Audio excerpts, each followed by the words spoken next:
Hi everyone, आज ये 27 नवंबर 2025 के करंट अफेयर स्टैटिक जी के क्वेश्चन को डिस्कस करते हैं। So let's get started without any further delay. प्रश्न संख्या 1 हेलीगुब्बी ज्वालामुखी विस्फोट से संबंधित है जो इथोपिया में 12,000 साल बाद किस देश के हेलीगुब्बी ज्वालामुखी में विस्फोट हुआ है? तो इथोपिया में हुआ है। स्थान की बात करते हैं तो अफार क्षेत्र इरिट्रिया बॉर्डर के पास यह विस्फोट हुआ है। और किस टाइप का यह ज्वालामुखी है? तो यह शील्ड ज्वालामुखी है, यह भी आपको ध्यान में रखना है। विस्फोट की बात करते हैं 23 नवंबर को हुआ था। इसमें धुआं और राख 14 किलोमीटर की ऊंचाई तक गए थे। इथोपिया की बात करते हैं तो इथोपिया की राजधानी अदिस अबाबा है। यहाँ पे अफ्रीकन यूनियन का मुख्यालय है, ये भी आपको ध्यान में रखना है। क्वेश्चन नंबर सेकेंड में आ जाते हैं। ग्लोबल मीथेन स्टेटस रिपोर्ट 2025 से संबंधित है। भारत दुनिया में मीथेन उत्सर्जन में कौन सा स्थान है? तो तीसरा स्थान है। यूनाइटेड नेशन इन्वायरमेंट प्रोग्राम इसको जारी करता है। इसके इस्टेब्लिशमेंट की बात करते हैं 1972 में इसको इस्टेब्लिशमेंट किया जाता है। इसका मुख्यालय नैरोबी में। रैंकिंग की बात करते हैं, पहले स्थान पे अमेरिका है, दूसरे स्थान पे चीन है। भारत में उत्सर्जन की बात करते हैं 2024 में 31 मिलियन टन उत्सर्जन किया गया था, जो पूरे विश्व का 9% था। और ये उत्सर्जन के मुख्य स्रोत क्या है? वेटलैंड है, मवेशी है, धान और पराली है। प्रश्न संख्या 3 पे आ जाते हैं। नालसा के नए एग्जीक्यूटिव चेयरमैन से संबंधित है। हाल ही में नालसा के चेयरमैन कौन बने हैं? तो जस्टिस विक्रम नाथ बने हैं। नालसा का विस्तार रूप क्या है? नेशनल लीगल सर्विस अथॉरिटी है और इसकी स्थापना 1995 में हुआ था। इसके आधार की बात करते हैं तो यह अनुच्छेद 39A में दिया गया है। नालसा के बारे में अनुच्छेद 39A में मुक्त कानूनी सहायता के बारे में भी दिया गया है। वर्तमान में CGI कौन है? जस्टिस सूर्यकांत है और यह 53वें नंबर के है। नालसा हेल्पलाइन क्या है? नालसा की हेल्पलाइन 1500 है। भविष्य में जो CGI बनने वाले हैं उनका नाम विक्रम नाथ है। 2027 में CGI बनेंगे। प्रश्न संख्या 4 में आ जाते हैं। Global commitment to development index 2025 से संबंधित है। भारत का स्थान क्या है? तो भारत का 36वां स्थान है। इसको जारी कौन करता है? तो जारी सेंट्रल फॉर ग्लोबल डेवलपमेंट इसको जारी करता है। टॉप देश कौन सा है? स्वीडन है और चीन का 34वां स्थान है। भारत की अन्य प्रमुख रैंकिंग की बात करते हैं, जैसे सस्टेनेबल डेवलपमेंट गोल जिसमें भारत की रैंक 99 है। करप्शन परसेप्शन इंडेक्स में भारत की रैंक 96 है। हंगर इंडेक्स में भारत की रैंक 102 है। पीस इंडेक्स में भारत की रैंक 115 है। हैप्पीनेस इंडेक्स में भारत की रैंक 118 है। प्रेस फ्रीडम में भारत की रैंक 151 है। HDI में भारत की रैंक 130 है। इनोवेशन में भारत की रैंक 38 है। प्रश्न संख्या 5 पे आ जाता है। पैंट प्लांट का शुभारंभ रेवाड़ी में हुआ है, उससे संबंधित है। पैंट प्लांट कहाँ पे शुरू हुआ है? रेवाड़ी हरियाणा में हुआ है। यह पराली से बायोमास बनाएगा और इसकी क्षमता 240 टन प्रतिदिन होगा। इसका उपयोग थर्मल पावर प्लांट में किया जाएगा। इससे लाभ क्या होगा? प्रदूषण में कमी होगी और रोजगार भी मिलेगा। मंत्री की बात करते हैं तो प्रहलाद जोशी हैं, जो नवीकरणीय ऊर्जा के मंत्री है। प्रश्न संख्या 6 में आते हैं। राष्ट्रीय संविधान दिवस से संबंधित है। यह कब मनाया जाता है? 26 नवंबर को मनाया जाता है। संविधान की बात करते हैं। संविधान 26 नवंबर 1949 को बनकर तैयार हो गया था। इसको लागू 26 जनवरी 1950 में किया गया था। जो संविधान दिवस मनाने की शुरुआत जो है 2015 से किया गया है। 2025 की थीम क्या है? हमारा संविधान हमारा स्वाभिमान है। इसका विचार कौन दिया था? संविधान का विचार MN रॉय ने दिया था 1934 में और लिखावट प्रेम बिहारी नारायण ने करी थी। नए संसद भवन का नया नाम क्या है? संविधान सदन है, ये भी आपको ध्यान में रखना है। क्वेश्चन नंबर 7 में आ जाते हैं। महिला कबड्डी वर्ल्ड कप 2025 से संबंधित है। भारत ने किसको हराया है? तो भारत ने चीनी ताइपो को हराया है, जिसको ताइवान भी बोलते हैं। स्थान की बात करते हैं, यह ढाका बांग्लादेश में खेला गया था। स्कोर की बात करते हैं 35-28 स्कोर था। कुल कितनी टीमें पार्टिसिपेट करी थी? 11 टीमें पार्टिसिपेट करी थी। मोस्ट वैल्यूएबल प्लेयर की बात करते हैं, संजू देवी है। T20 blind world cup Bharat विजेता है और नेपाल जो है उप विजेता है। प्रश्न संख्या 8 पे आ जाते हैं। 250 भारतीय बंदरगाह का नया सुरक्षा रेगुलेटर किसे नियुक्त किया गया है? CISF को नियुक्त किया गया है। CISF की स्थापना की बात करते हैं 1969 में मुखर्जी समिति की सिफारिश पे हुई थी। CISF का टैगलाइन क्या है? प्रोटेक्शन एंड सिक्योरिटी है। अब 250 पोर्ट्स की सुरक्षा CISF के पास है। प्रश्न संख्या 9 में आ जाते हैं। उल्लू फ्लाई की प्रजाति से संबंधित है। 134 साल बाद नई प्रजाति कहाँ पे मिली है? तो केरल के पश्चिमी घाट में मिली है। प्रश्न संख्या 10 में आ जाते हैं। हैमर प्रेसिजन वेपन समझौता से संबंधित है। भेल ने किस देश की कंपनी से समझौता किया है? तो फ्रांस के सैफ्रॉन कंपनी के साथ किया है। इसका उपयोग कौन करेगा? इसका उपयोग तेजस और राफेल करेंगे। साझेदारी की बात करते हैं तो 50% भारत और 50% फ्रांस की है। क्वेश्चन नंबर 11 में आ जाते हैं। मेमू ट्रेन से संबंधित है। दिल्ली शामली मेमू ट्रेन कहाँ से हरी झंडी मिली है? तो बागपत के बड़ौद से मिली है। मेमू का फुल फॉर्म क्या है? Main line electric multiple unit होता है, ये भी आपको ध्यान में रखना। नेक्स्ट पॉइंट देख लेते हैं। मानव मुख वाला 12,000 साल पुराना स्तंभ कहाँ पे मिला है? तुर्की में मिला है। पहला इलेक्ट्रिक ट्रक बैटरी सूपिंग स्टेशन कहाँ पे खुलेगा? हरियाणा में खुलेगा। भारत की पहली हाइपरसोनिक मिसाइल का नाम क्या है? ध्वनि मिसाइल है। वन्यजीव संरक्षण अधिनियम 1972 में संशोधन करने वाला पहला राज्य कौन सा है? केरल है। विश्व मानसिक स्वास्थ्य दिवस 10 अक्टूबर को मनाया जाता है। चोरी हुई सांस्कृतिक वस्तुओं के पहले विश्व संग्रहालय की शुरुआत किसने करी है? यूनेस्को ने करी है। 14 सितंबर को राष्ट्रीय हिंदी दिवस मनाते हैं। हेली धूमकेतु का पहला प्रमाण किस मंदिर में मिला है? तो मल्लिका अर्जुन स्वामी मंदिर आंध्र प्रदेश में मिला है। पहला विदेशी अटल नवाचार केंद्र कहाँ पे? अबू धाबी में। संभव प्रणाली भारतीय सेना का मैसेज सिस्टम है। अर्थशास्त्र के लिए पीवी नरसिम्हा राव पुरस्कार किसे मिला है? मनमोहन सिंह को मिला है। 11वां सीपीए सम्मेलन किसको मिला है? बेंगलुरु को मिला है। मलेरिया वैक्सीन का लाइसेंस किसको मिला है? एडेल्फा एडल्फासी वैक्सीन को। भारतीय नौसेना ने आईएनएस अरावली को कहाँ कमीशन किया है? गुरुग्राम में किया है। निवा घोषणा का संबंध किससे है? इजराइल फिलिस्तीन शांतिपूर्ण समाधान से संबंधित है। खेलो इंडिया यूथ यूनिवर्सिटी गेम कहाँ पे हुआ है? एसएमएस स्टेडियम जयपुर, और इसका शुभंकर खंबागनी है। एनसीडब्ल्यू का नया हेल्पलाइन क्या है? एनसीडब्ल्यू का नया हेल्पलाइन क्या है? 14490 है।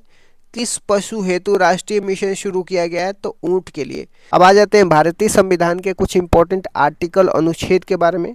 भाग 1 की बात करते हैं। इसमें संघ और उसका राज्य क्षेत्र है, जो अनुच्छेद 1 से 4 तक है।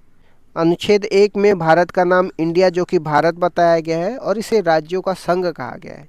संविधान में हिंदुस्तान शब्द का उपयोग नहीं किया गया है। अनुच्छेद 2 में नए राज्यों का भारत में प्रवेश, जैसे सिक्किम को शामिल किया गया था। अनुच्छेद 3 में नए राज्यों का निर्माण, जो वर्तमान राज्यों की सीमाओं और नामों का परिवर्तन करना। अनुच्छेद 4 में अनुच्छेद 2 और 3 के तहत कानून बनाने की शक्ति संसद के पास होगी। भाग 2 की बात करते हैं। इसमें नागरिकता से संबंधित है। अनुच्छेद 5 से लेकर 11 तक नागरिकता सिटीजनशिप से संबंधित प्रावधान दिए गए। अनुच्छेद 9 में यदि कोई व्यक्ति स्वेच्छा से किसी विदेशी राज्य की नागरिकता लेता है तो उसकी भारतीय नागरिकता समाप्त हो जाएगी। अनुच्छेद 11 में नागरिकता संबंधित कानून बनाने की शक्ति संसद के पास है, और इसी के तहत नागरिकता संशोधन अधिनियम 1955 आया था। भाग 3 की बात करते हैं, जिसमें मौलिक अधिकार दिया है, जिसको फंडामेंटल राइट बोलते हैं। अनुच्छेद 12 से लेकर के 35 तक। अनुच्छेद 13 में कोई भी कानून जो मौलिक अधिकारों के असंगत हो वह समाप्त हो जाएगा। यहीं से न्यायिक पुनरावलोकन, जिसको जुडिशियल रिव्यू की शक्ति मिलती है। अनुच्छेद 14 में विधि के समक्ष समानता की बात करता है, यानी कानून के सामने सभी लोग समान होंगे। अनुच्छेद 15 में धर्म, मूल, वंश, जाति, लिंग, जन्म के आधार पर भेदभाव को रोक लगाने से संबंधित है। अनुच्छेद 16 में लोक नियोजन, सरकारी नौकरियों में अवसर की समानता, इसमें आरक्षण का प्रावधान दिया गया है। अनुच्छेद 17 में अस्पृश्यता छुआछूत का अंत किया गया है। अनुच्छेद 18 में उपाधियों की अंत की बात किया जाता है, जिसमें सेना और एजुकेशनल उपाधियों को छोड़ करके। अनुच्छेद 19 क्लॉज 1 क्लॉज ए में बोलने और अभिव्यक्ति की स्वतंत्रता की बात किया जाता है। अनुच्छेद 21 में प्राण और दैहिक स्वतंत्रता का अधिकार दिया गया है। निजता का अधिकार, राइट टू प्राइवेसी, इसी में शामिल किया गया है। अनुच्छेद 21 ए में 6 से 14 वर्ष के बच्चों के लिए शिक्षा का अधिकार, जिसको 86वें संविधान संशोधन द्वारा 2002 में जोड़ा गया था। अनुच्छेद 23 में मानव के दुर्व्यापार, अनुच्छेद 23 में मानव के दुर्व्यापार और बलात् श्रम, जिसको जबरन मजदूरी बोलते हैं, इस पर रोक लगाने की बात किया जाता है। अनुच्छेद 24 में कारखानों आदि में बच्चों के नियोजन पर प्रतिबंध लगाने की बात किया जाता है। अनुच्छेद 32 की बात करते हैं, संवैधानिक उपचारों का अधिकार दिया है, डॉक्टर भीमराव अम्बेडकर ने इसे संविधान की आत्मा कहा है और इसी के तहत सुप्रीम कोर्ट मौलिक अधिकारों की रक्षा के लिए 5 तरह की रीट जारी करता है। अब आ जाते हैं भाग 4 में। तो भाग 4 में राज्य के नीति निर्देशक तत्व दिए गए जिसको डीपीएसपी बोलते हैं। अनुच्छेद 36 से लेकर के 51 तक डीपीएसपी के बारे में मेंशन किया जाता है। अनुच्छेद 37 में डीपीएसपी न्यायालय में अपरिवर्तनीय है। इसका मतलब ये है कि फंडामेंटल राइट का उल्लंघन होता है तो आप डायरेक्टली सुप्रीम कोर्ट में जा सकते हैं, लेकिन डीपीएसपी का वॉयलेशन होने पे आप सुप्रीम कोर्ट में नहीं जा सकते। अनुच्छेद 39A में सामान्य न्याय और निःशुल्क विधिक सहायता की बात करते हैं जिसको फ्री लीगल एड बोलते हैं। अनुच्छेद 40 में ग्राम पंचायतों के गठन की बात किया जाता है। अनुच्छेद 44 में नागरिकों के लिए एक समान सिविल संहिता जिसको यूनिफॉर्म सिविल कोड बोलते हैं दिया गया है। अनुच्छेद 48A में पर्यावरण संरक्षण और संवर्धन वन्य तथा वन्य जीवों की रक्षा से संबंधित है। अनुच्छेद 50 में कार्यपालिका से न्यायपालिका का पृथक्करण की बात किया जाता है। अनुच्छेद 51 में अंतर्राष्ट्रीय शांति और सुरक्षा को बढ़ावा देना भारत की विदेश नीति का आधार है। अब आ जाते हैं भाग 5 में जो संघ की बात किया जाता है। अनुच्छेद 52 से लेकर के 151 के बीच में दिया गया है। अनुच्छेद 52 में भारत का एक राष्ट्रपति होगा ऐसा मेंशन किया जाता है। अनुच्छेद 61 में राष्ट्रपति पर महाभियोग इम्पीचमेंट की प्रक्रिया से संबंधित प्रावधान दिए गए। अनुच्छेद 72 में राष्ट्रपति की क्षमादान की शक्ति दिया गया है जो राष्ट्रपति मृत्युदंड को भी माफ कर सकते हैं। अनुच्छेद 76 में भारत का महान्यायवादी जिसको अटॉर्नी जनरल ऑफ इंडिया बोलते हैं दिया गया है। आर्टिकल 79 में संसद के गठन की बात किया जाता है जिसमें राष्ट्रपति, लोकसभा, राज्यसभा को मिला करके संसद बनता है।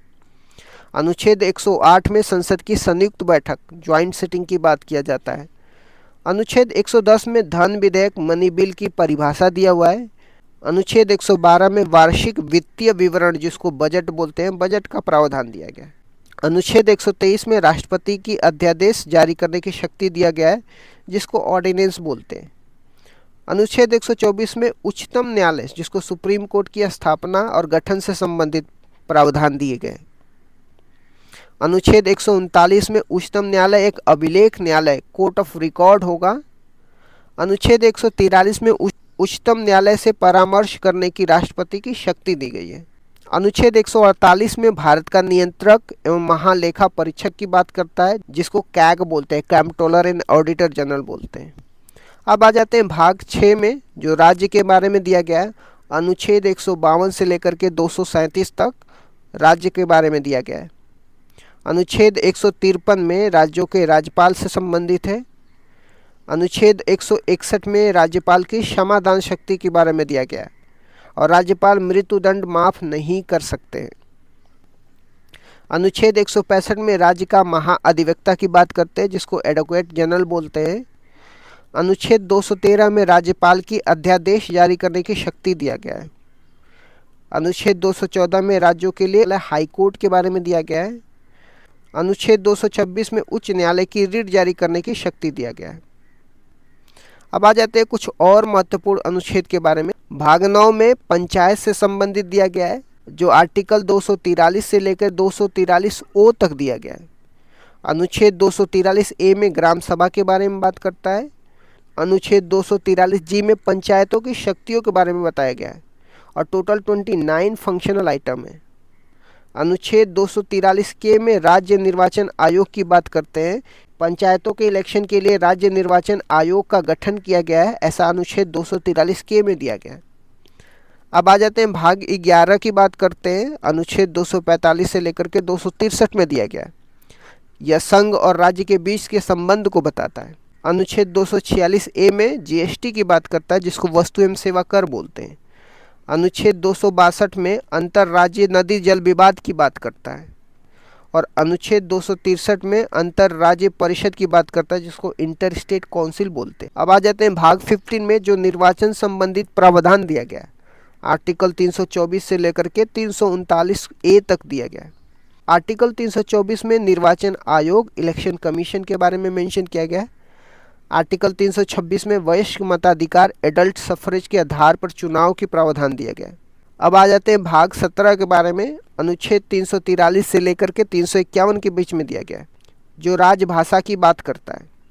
अनुच्छेद 343 में संघ की भाषा राजभाषा होगी और अनुच्छेद 351 में हिंदी भाषा के विकास के लिए निर्देशन दिए गए। अब आ जाते हैं भाग 18 में। अनुच्छेद 352 से 360 तक दिया गया है। इसमें आपातकाल उपबंध से संबंधित है, जिसको इमरजेंसी बोलते हैं। अनुच्छेद 352 में राष्ट्रीय आपातकाल की बात करता है और अनुच्छेद 356 में राज्यों में संवैधानिक तंत्र की विफलता, इसका मतलब राष्ट्रपति शासन से संबंधित है। अनुच्छेद 360 में वित्तीय आपातकाल से संबंधित है। अब आ जाते हैं भाग 20 में। अनुच्छेद 368 जो संविधान का संशोधन से संबंधित प्रावधान दिए गए। अनुच्छेद 368 में संसद की संविधान संशोधन की शक्ति के बारे में प्रावधान दिया गया। भारतीय संविधान में संशोधन का प्रावधान हम लोग दक्षिण अफ्रीका से लिए। अब आ जाते हैं भारत सरकार द्वारा चलाए गए कुछ प्रमुख ऑपरेशन की बात करते हैं। ऑपरेशन इंद्रावती हैती में चलाया गया था भारत सरकार के द्वारा। ऑपरेशन अजय इजराइल में चलाया गया था। ऑपरेशन देवी शक्ति अफगानिस्तान में चलाया गया था। ऑपरेशन ध्वस्त एनआईए द्वारा ड्रग तस्करी को रोकने के लिए चलाया गया था। ऑपरेशन कामधेनु जम्मू कश्मीर में मवेशी तस्करी को रोकने के लिए चलाया गया था। ऑपरेशन करुणा म्यांमार में चलाया गया था। ऑपरेशन कावेरी सूडान में चलाया गया था। ऑपरेशन गंगा यूक्रेन में चलाया गया था। ऑपरेशन अब केरल में एंटीबायोटिक के अधिक उपयोग को रोकने के लिए चलाया जाता है। ऑपरेशन दोस्त तुर्की और सीरिया में भूकंप के बाद सहायता के लिए चलाया जाता है। ऑपरेशन सर्वशक्ति की बात करते हैं तो इसका आंसर अगर पता है आपको तो इसका आंसर आप दीजिए। जीवाणु बैक्टीरिया से होने वाले प्रमुख रोगों के नाम बताइए। जीवाणु से होने वाले रोग प्लेग, डिप्थीरिया, तपेदिक टीबी, काली खांसी, टिटनेस, टाइफाइड, कुष्ठ रोग, न्यूमोनिया, हैजा, सिप्लिस, गोनेरिया है। काली मौत किस रोग को कहा जाता है? तो काली मौत प्लेग को कहा जाता है। टीबी तपेदिक से संबंधित महत्वपूर्ण तथ्य क्या है? तो टीबी के लिए बीसीजी बेसिलस कोलमेट गुरीन का टीका लगाया जाता है। भारत सरकार का लक्ष्य 2025 तक टीबी को खत्म करना है। टिटनेस रोग को और किन नामों से जाना जाता है? तो टिटनेस रोग को लॉकजा, जिसको जबड़ा लॉक होना या धनुष्टाकार रोग भी कहा जाता है। टाइफाइड की जांच के लिए कौन सा टेस्ट है? टाइफाइड की जांच, जिसे मियादी बुखार भी कहते हैं, इसकी जांच के लिए विंडोल टेस्ट किया जाता है। हैजा रोग किस जीवाणु से होता है? इसमें शरीर का कौन सा अंग प्रभावित होता है? हैजा विब्रियो कोलेरी नामक जीवाणु से होता है। इसमें उल्टी दस्त होते हैं और आंतें प्रभावित होती है, जिसका इलाज के लिए ओआरएस का घोल दिया जाता है। रेबीज रोग को अन्य किस नाम से जाना जाता है? तो रेबीज रोग को हाइड्रोफोबिया कहते हैं, क्योंकि इसमें मरीज को पानी से डर लगता है। इसके टीके की खोज लुइस पास्चर ने की थी। चिकन पॉक्स, जिसको छोटी माता कहते हैं, किस वायरस से होता है? चिकन पॉक्स वेरिसेला वायरस से होता है, जिसमें शरीर पर लाल दाने हो जाते हैं। डेंगू किस मच्छर से फैलता है? इसमें कौन सी चीज़ की कमी हो जाती है? डेंगू एंडीज इजिप्टीज मच्छर से फैलता है। इसके वायरस का नाम अर्बो वायरस है और इस रोग में शरीर में प्लेटलेट्स की कमी हो जाती है। भारत पोलियो मुक्त कब घोषित हुआ है? भारत 2014 में पोलियो मुक्त घोषित कर दिया गया था। एड्स किस वायरस से होता है? इसके लिए कौन सा टेस्ट किया जाता है? एड्स ह्यूमन इम्यूनोडिफिशियंसी वायरस से होता है। इसकी जांच के लिए शुरुआती टेस्ट में एलिसा टेस्ट और कंफर्मेशन के लिए वेस्टर्न ब्लॉट टेस्ट किया जाता है। स्वाइन फ्लू और बर्ड फ्लू के वायरस का नाम क्या है? स्वाइन फ्लू के वायरस का नाम H1N1 वायरस है। बर्ड फ्लू के वायरस का नाम H5N1 है। प्रोटोजोआ से होने वाले रोग कौन से हैं? तो प्रोटोजोआ से होने वाले रोग पायरिया, कालाजार, मलेरिया, पेचिस और सोने की बीमारी, अनिद्रा रोग आते हैं। मलेरिया रोग का वाहक कौन है और इसमें कौन सी दवा दी जाती है? मलेरिया रोग का वाहक मादा एनाफ्लीज मच्छर है और इसका कारण प्लाज्मोडियम परजीवी है। इसमें शरीर का आरबीसी, जिसको लाल रक्त कोशिकाएं बोलते हैं, प्रभावित होती है और इसकी दवा कुनैन है। कवक, जिसको फंगस बोलते हैं, कवक से होने वाले रोग कौन से हैं? कवक से होने वाले रोग गंजापन, दाद, दमा, खाज, खुजली और एथलीट फूट जैसे रोग होते हैं। हीमोफीलिया और वर्णांधता, कलर ब्लाइंडनेस कैसे रोग है? यह दोनों अनुवांशिक रोग है जो एक पीढ़ी से दूसरी पीढ़ी में जाते हैं। हीमोफीलिया को शाही रोग भी कहते हैं। इसमें रक्त का थक्का नहीं जमता है। वर्णांधता में व्यक्ति रंगों में भेद नहीं कर पाता है। इन दोनों रोगों की वाहक महिलाएं होती है।